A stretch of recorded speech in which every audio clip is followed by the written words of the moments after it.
I'm a 24-year-old male and was an Uber and Lyft driver for a couple years while I studied at college.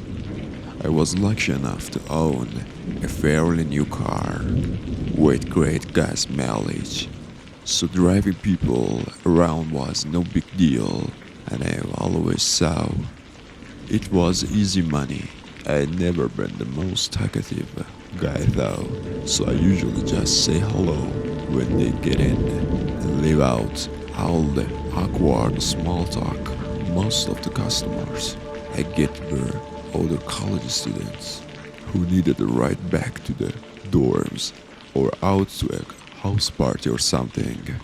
Due to my school schedule, though, I mainly work between 6 p.m. and 2 a.m. depending on the day. This night I had started at the 8, driving around 10 to 15 customers before eventually picking up a guy around 11 p.m.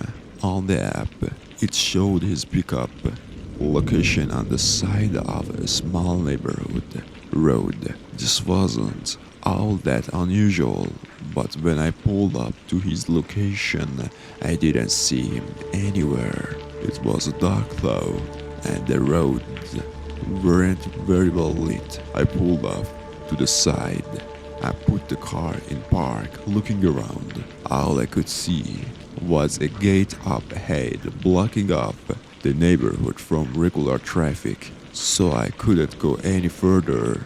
Anyway, I decided to try calling the guy since didn't know what else to do. But after a couple rings, he declined it. Almost a second later though, the back door opens and a man gets in. I had no idea where he could have even come from, but obviously assumed that I must have just missed him somehow. "Hey, are you Tom?" I asked, making sure it was my customer. He replied yeah, quietly. So I shifted to drive and made a 3-point turn to get out of the neighborhood. I wouldn't say I am the most cautious Uber driver at night, but I definitely pay attention to make sure I don't get stuck in a bad situation. So occasionally I would glance in the mirror to see what they're up to. Doing this, I noticed something was off about the man. He looked like a normal 30-year-old man, but he almost seemed nervous as he was fidgeting with his hands and staring at the floor. It was pretty weird, and it gave me a bad feeling. He requested 50 minutes drive to a house just outside of my college campus. About halfway through, things started getting much weirder. "Hey, how close are we?" he said it with a somewhat shaky voice, again like he was nervous. I told him we were 8 minutes away. A moment of silence passed before he leaned forward, partially between the front seats. "Is everything okay, sir?" He then immediately leaned back in his seat, but didn't respond. We made eye contact in the rear view mirror, but he looked away and began fidgeting again. Obviously, I knew something was off, so I took this chance to look at him in the mirror and try to see if he had any weapons. There were no signs of anything big like a gun, but I wasn't confident whether or not he had a knife. I tried to stay calm, but my brain kept going over all of the horrible things that could possibly happen to me really soon. We were just 4 minutes away when the man leaned forward again, asking me if I could just pull over here and drop him off. Looking around, the road was quiet, and there were no cars nearby, which did not make me feel safe at all. Are you sure? Your stop is just a couple minutes away," I said, trying to convince him to let me keep driving. I could get the safer area. "No, drop me off here. I need to get out of here." I slowly pulled the car off to the side. I held my foot down and the brake, stopping the car but still keeping it in drive. I quietly told him to have a good night, hoping he'd just get out. Of course though, he stayed there. There was a really strange few seconds of total silence as neither of us moved or said anything. Then the man suddenly jolted forward, reaching for my phone. I slammed my whole body into his, causing him to drop the phone in the crack between the seat. We continued to struggle as he reached around the front seat, frantically trying to grab anything he could find. The car constantly was jolting forward because I couldn't keep my foot on the brake. But after maybe 20 seconds, in many unsuccessful attempts, the man leaned back and ran out of my car and off the road. I immediately drove off away from the scenes, calling 911. I was shaking and breathing heavily, trying to explain what had happened. Thankfully, they seemed to understand pretty well, though. To sum everything up, it turned out the guy was using his friend's Uber account and was found pretty quickly. I feel really lucky to have gotten out of that unharmed, as the guy didn't even bring a weapon. From what I know, he didn't have a history of violence or anything, so I guess that explains why he was nervous and unprepared. It almost seemed like he didn't even want to do it. I still drive for Uber and Lyft, but I stopped doing really late drives, and I'm definitely a lot more cautious about who I picked up.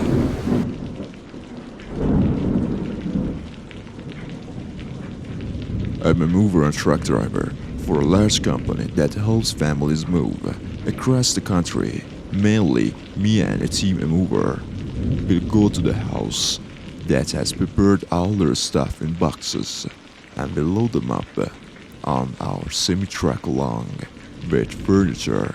Then I take the truck and drive down to the new house and unloaded it with a smaller team of local movers that the company would hire. The biggest portion of my job is driving though, since we specialize in cross-country moving. I've been at this job 4 years ago, for 4 years at the time, and had been a truck driver for over 10 years. I'd heard about things like this happening, but I never thought I would be put in a situation like that myself. The move was from the Lower Tennessee to Upper Michigan, not the longest drive compared to my usual, but still a full day trip. We finished loading everything up by midday, and I began drive at 2 p.m. The first several hours, completely normal. I drove about 6 hours without a single stop before eventually pulling over to get some food. I continued on again for another hour. At this point, I was in the lower to mid part of Illinois, which is all plain farmland. The highway narrows down to a long single-lane road with nothing other than an occasional farm of the forest on the side. As I drove out the darkness with nothing but my headlights shining on the road, a small light appeared far in the distance ahead of me. As I got closer, it was more clearly a car's blinking hazard lights. However, I could see both the front and the back headlights blinking, indicating to me that the car was parked sideways on the road. I slowed down, knowing I have to carefully maneuver around them into the oncoming lane. Once I was about 100 feet away though, another car was visible in my headlights. It was parked with its front almost touching the other, but all of these lights were completely off. explaining why it wasn't visible at a distance. Together, the two cars completely blocked both sides of the road. I stopped my truck about 20 feet away, leaving it on as I looked at the situation. Initially, I thought maybe they had an accident, but I couldn't see any damage to either car, and they both seemed to be parked almost perfectly. Of course, I started getting nervous at the possibility of a surprise attack, so I grabbed my small pistol that I kept holstered in the center console. It did make me feel safer, but I never had to use it before, and if there was a group of people planning an attack, they were almost sure to be armed as well.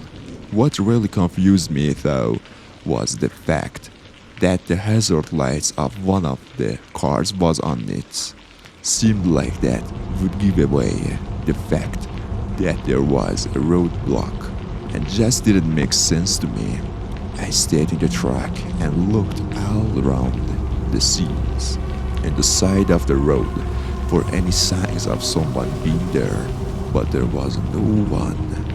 There wasn't really any way to turn the truck around, and even if there was, the nearest detour was miles back and would add several hours to drive. It just wasn't an option.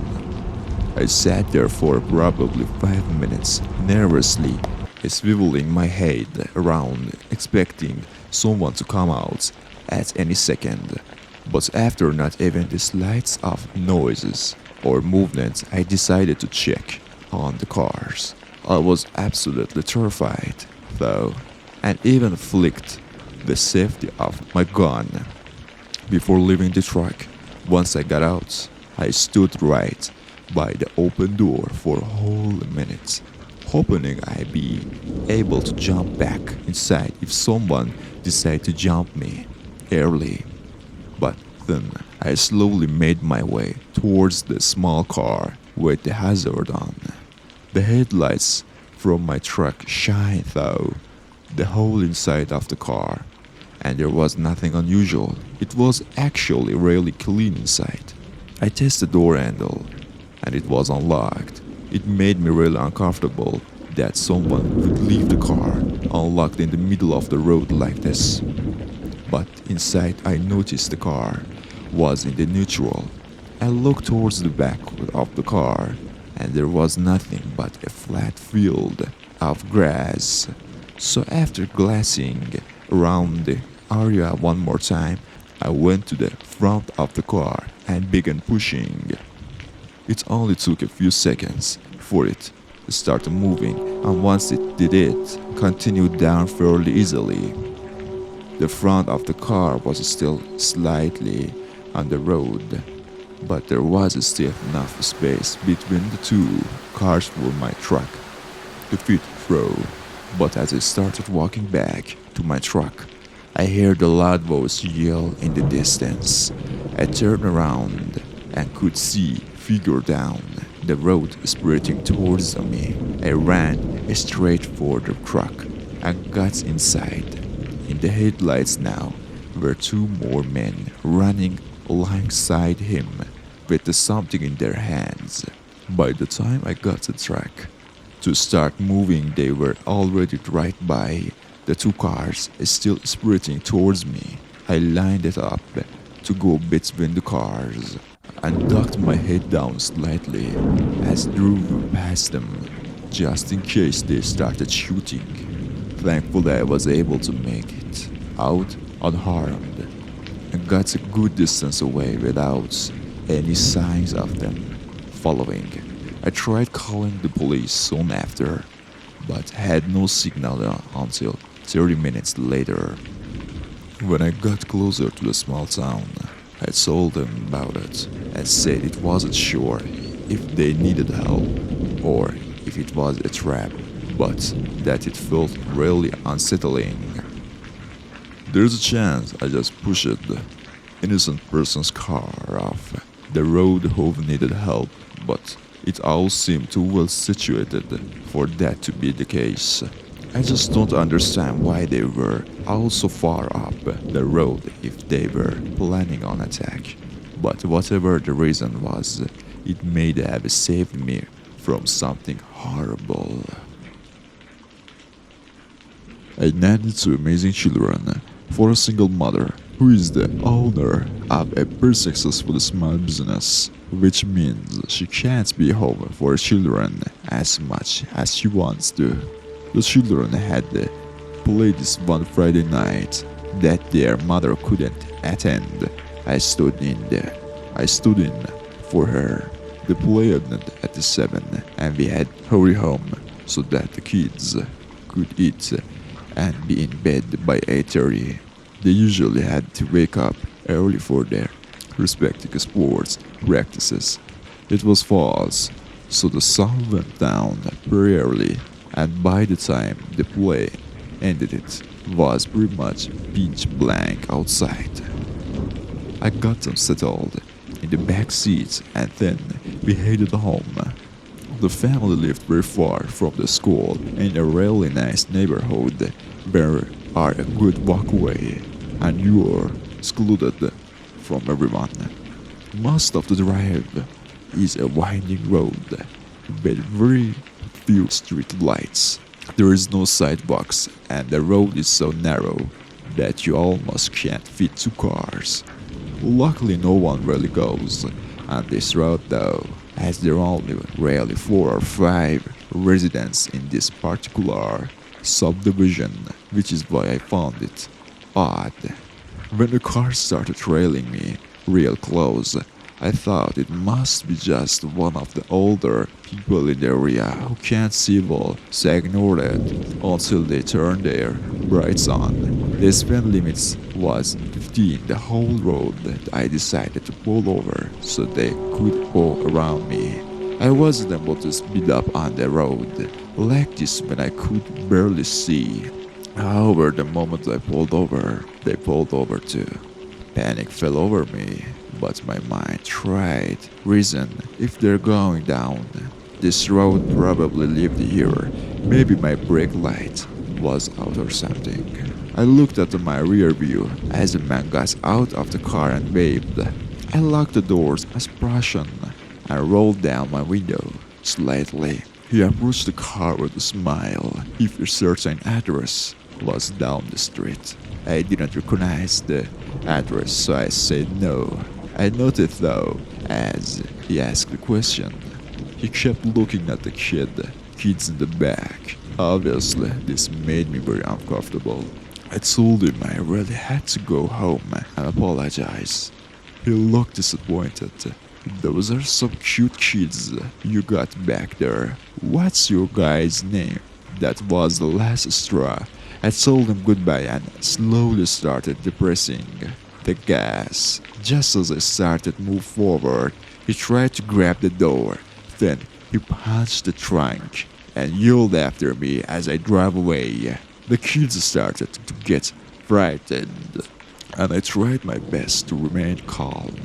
I called the police and explained exactly what happened, but while I was explaining, I saw headlights behind me. He started honking his horn aggressively.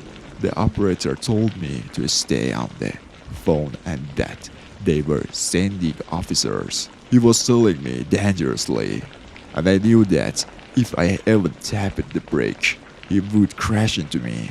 We were almost to the first home on the street, and I was praying with everything in me that the people who lived there were home. I wasn't able to lead this guy straight to where the kids lived. As we approached the house, I started honking incessantly. The guy behind us had lit up and slowed down as I turned into the driveway of the home. I saw an older lady look out her window and a wave of relief came over me.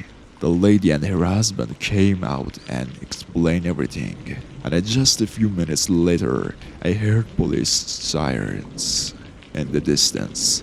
They took my report there and escorted me and the kids back to the house. The mother showed up About an hour later, and after I told her everything, she asked me what he looked like.